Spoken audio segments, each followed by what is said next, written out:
আমরা যেহেতু মুসলিম সেহেতু ধর্মীয় বিধান অনুযায়ী আমাদের প্রত্যেকের চলাফেরা করা উচিত। আবার এটাও মাথায় রাখা উচিত যার যার পাপের শাস্তি তাকেই পেতে হবে।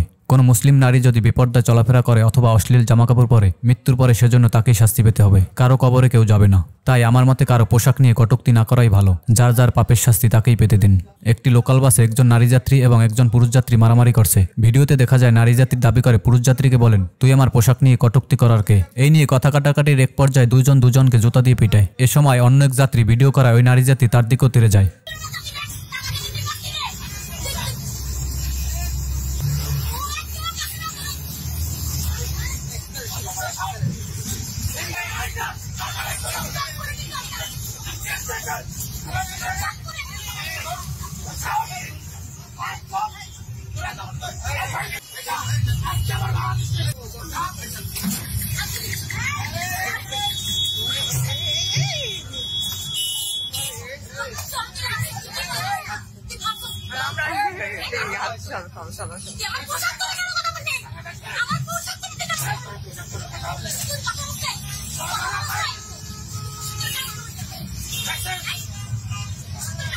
Video